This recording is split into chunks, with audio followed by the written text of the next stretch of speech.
These files were never meant to be public, but someone reopened them. This is the Dark Bureau. Blue light flickers through the silent corridors of a city hospital as computer screens wink out, plunging staff into sudden confusion.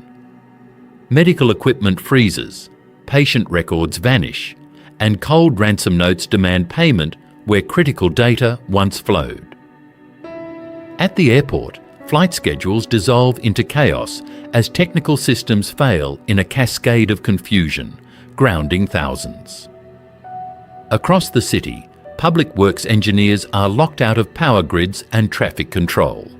The once orderly government halls now hold only darkened monitors. Council members sidelined by encrypted documents held hostage. This is not chaos triggered by disaster, but by the swift strike of criminal software exploiting the world's reliance on interconnected systems. What seem like random crises reveal a disciplined pattern when investigators connect the dots. Cybersecurity teams and forensic labs, mapping incident after incident, find recurring evidence, recycled passwords, copycat ransom notes in different tongues, and telltale code signatures. Attack waves span countries and sectors, yet reveal the fingerprints of a single global machine, a system run for profit, not spectacle. In technical labs, digital traffic is charted in real time. Each breach becomes a node in a vast and shadowy network.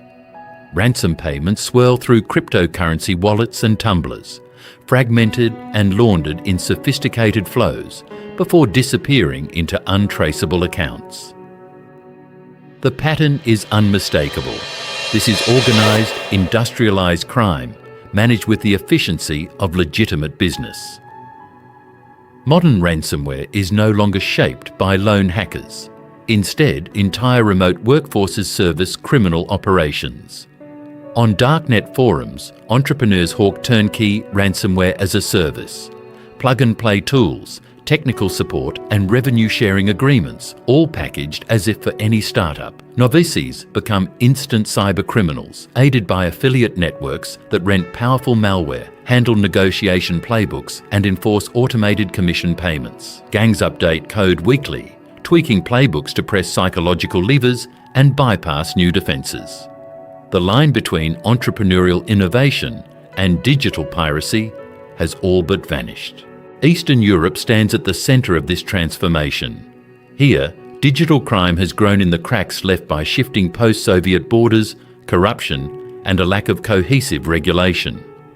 In plain office towers or the backrooms of tech firms, teams of coders, negotiators, and launderers coordinate global attacks.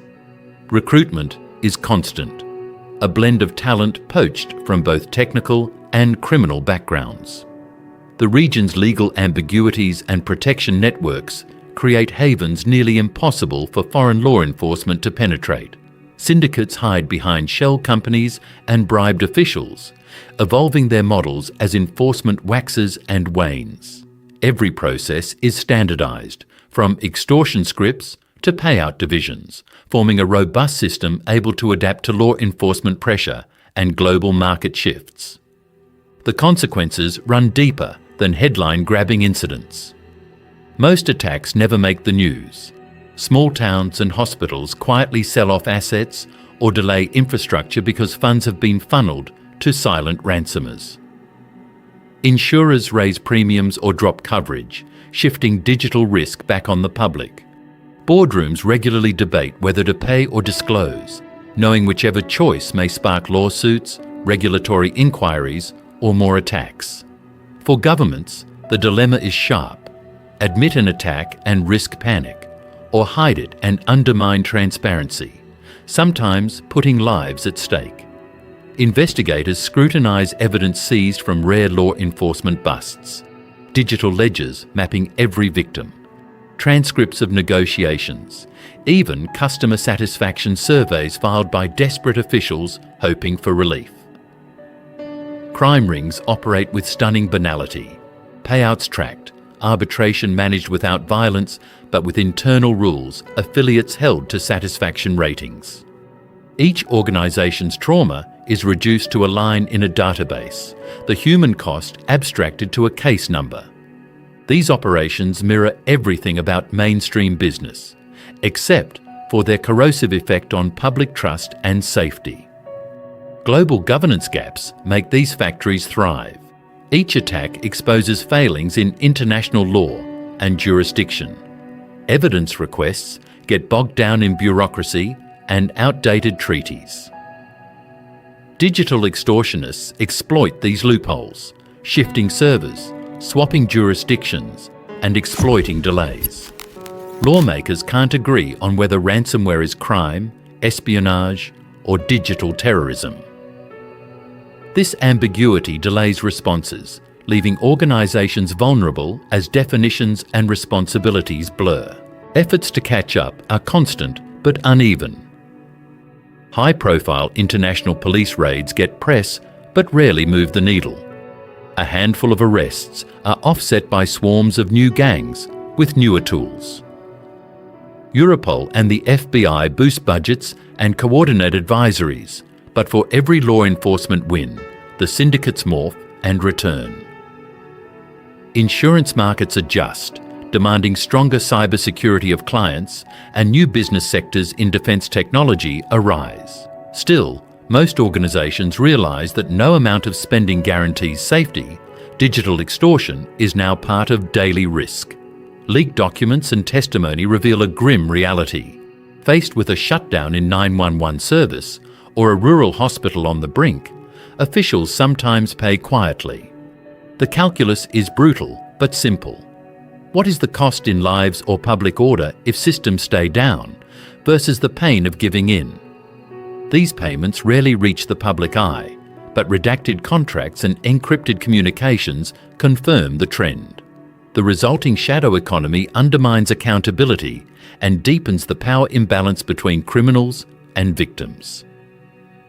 Recently, adaptation has gained ground. More organisations invest in intelligence sharing alliances and early warning systems. Governments enact rules for mandatory breach reporting and empower new cyber response teams. Private and public sectors coordinate on both prevention and recovery, acknowledging that pure defence is impossible alone. Conferences, intelligence meetups, and sector working groups are now as crucial as any firewall. The paradigm has shifted. Open collaboration is no longer optional. The scars from attacks linger, even after passwords reset and systems flicker back to life.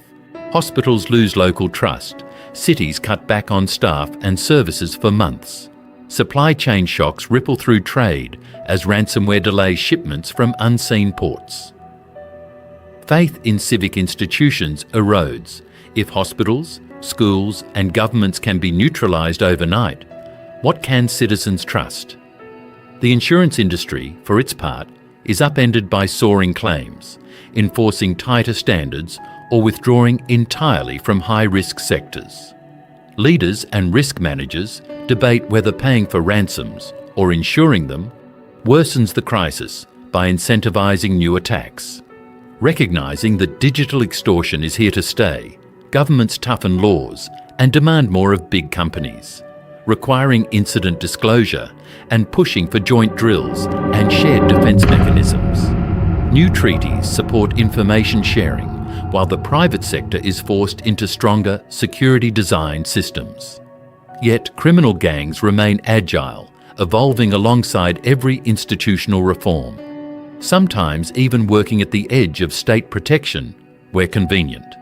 State actors leverage syndicates for ambiguous advantage, eroding the line between crime and policy. This arms race forces tech experts, law enforcement, and business leaders into alliances once unthinkable. The battle now stretches from office towers to international treaties and local classrooms.